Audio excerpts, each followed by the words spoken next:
Halo teman-teman, jumpa lagi dengan Jimmy Channel di video pendidikan. Dalam kesempatan kali ini, izinkan saya untuk membahas tentang ketentuan umum perpajakan di Indonesia. Isinya tentang NPWP, NPPKP, SPT, SSP, SKP, STP. Semua lengkap di video ini. Sebelum kita mulai video ini, jangan lupa subscribe, like, komen, dan share supaya saya lebih semangat mengupas tentang video pendidikan. Oke, lanjut. Nomor pokok wajib pajak atau NPWP dan nomor pengukuhan pengusaha kena pajak atau NPPKP. Apa itu? Nah, NPWP memiliki persamaan seperti kartu pelajar, yaitu sama-sama digunakan sebagai identitas seseorang. Seseorang yang telah memiliki penghasilan tetap wajib memiliki NPWP. Selain itu juga harus melakukan kegiatan administrasi pajak seperti menghitung dan melaporkan pajak. NPPKP merupakan identitas bagi pelaku usaha, baik itu orang pribadi atau badan yang telah dikukuhkan sebagai pengusaha kena pajak dan telah terikat dengan kewajiban perpajakan bagi PKP. Nah, NPWP dan NPPKP memiliki persamaan, yaitu digunakan sebagai identitas wajib pajak dalam urusan administrasi pajak. Namun terdapat perbedaan mendasar di antara kedua, yaitu NPWP lebih menitikkan berat pada urusan administrasi pajak seperti menghitung dan melapor pajak.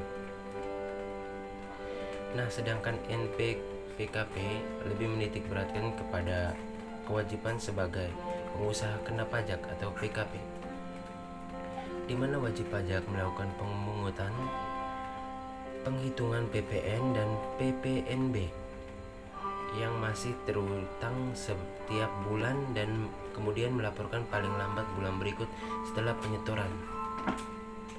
Nah, syarat dalam pembuatan NPWP dapat dilakukan secara offline, pergi ke kantor pajak atau KPP atau kantor pelayanan penyuluhan dan konsultasi pajak KP2KP, atau secara online dengan mengikuti semua langkahnya. Nah, NPPKP memiliki syarat untuk memperoleh, yaitu peredaran bruto atau penghasilan penjualan bruto belum melebihi 4,8 miliar. Apabila sudah melebihi maka wajib pajak tersebut wajib dikukuhkan sebagai PKP dan melaporkan usahanya bila terdapat wajib pajak.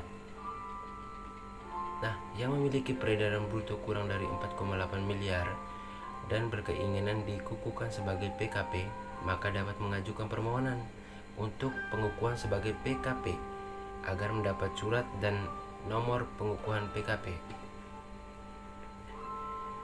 Bagaimana sih cara pembayaran dan penyetoran pajak? Oke, proses pembayaran pajak dapat dilakukan dengan dua opsi, yaitu menggunakan formulir surat setor pajak atau SSP dan menggunakan kode BLINK formulir SSP. Dapat diambil dari kantor KPP atau KP2KP terdekat. Namun sekarang dapat dilakukan dengan mudah dan cepat, yaitu menggunakan kode billing. Nah, pembayaran pajak bila menggunakan formulir SSP dapat dilakukan dengan mengisi 5 lembar formulir SSP yang kemudian dapat masing-masing lembar memiliki fungsinya masing-masing. Pada lembar pertama digunakan untuk arsip pajak. Lembar kedua diberikan ke kantor pelayanan dan pembendaharaan negara atau KPPN. Lembar ketiga diberikan kepada KPP untuk pelaporan pembayaran. Lembar keempat yaitu untuk arsip kantor penerimaan pembayaran. Pembayaran dapat dilakukan melalui pos atau bank persepsi bank yang ditunjuk Kementerian Keuangan untuk memungut setor pajak. Nah, pembayaran pajak juga dapat dilakukan dengan alternatif lainnya, yaitu dengan membuat kode billing. Kode billing dapat diperoleh dengan memilih opsi buat kode billing. Sebelumnya login terlebih dahulu dengan memasukkan NPWP dan paspor yang telah dimiliki. Apabila belum terdaftar, wajib pajak tersebut dapat mendaftar ke KPP terdekat. Setelah itu kode billing dapat dibuat dengan mengikuti langkah-langkahnya. Setelah selesai maka kode akan muncul, kemudian dapat dibayarkan langsung ke kantor pos atau bank persepsi yang nantinya akan mendapat bukti pembayaran nomor transaksi penerimaan negara atau NTPN.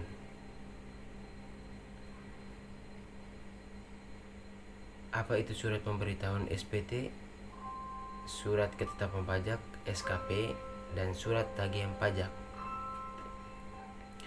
Surat pemberitahuan atau SPT, surat yang digunakan untuk melapor besaran pajak yang telah dibayar.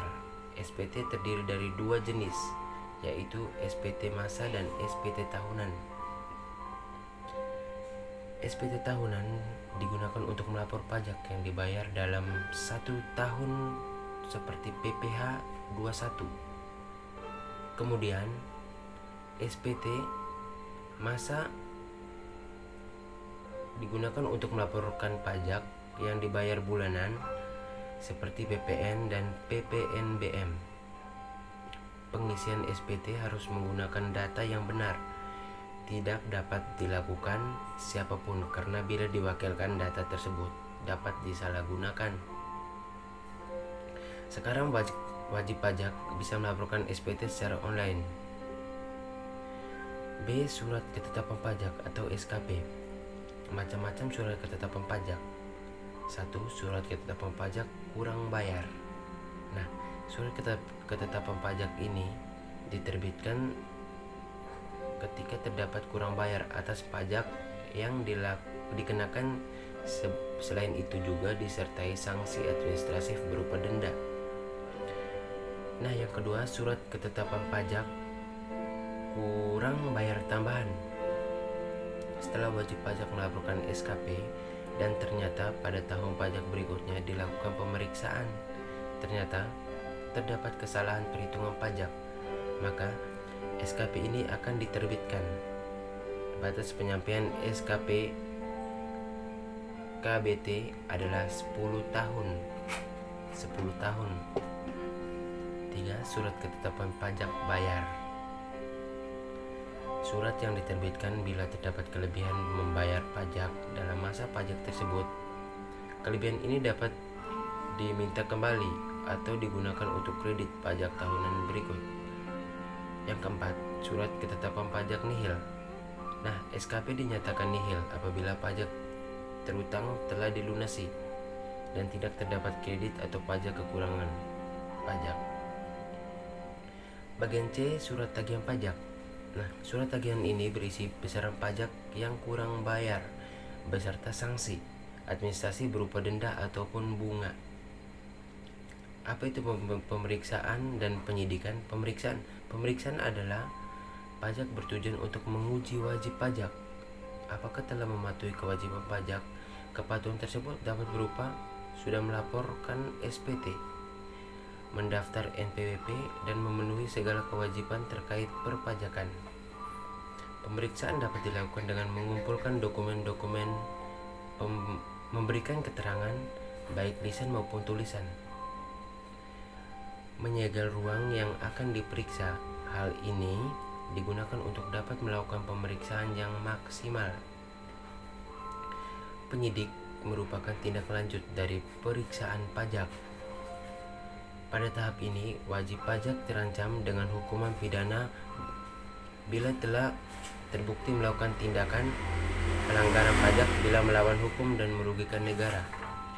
Apabila dinyatakan melanggar, maka akan dikenakan tindak pidana maksimal 1 tahun atau denda 5 juta bila seorang konsultan pajak, akuntan, notaris, administrasi tidak memberikan keterangan palsu atau mempersulit tindak penyidik. Selain itu, dikenakan tindak maksimal 3 tahun serta denda Rp 10 juta bagi siapapun yang telah memberikan keterangan palsu atau mempersulit tindak penyidik. Oke teman-teman, sampai sini video kita kali ini tentang ketentuan umum perpajakan di Indonesia. Saya Tidurus Nang Demi pamit. Salam pendidikan.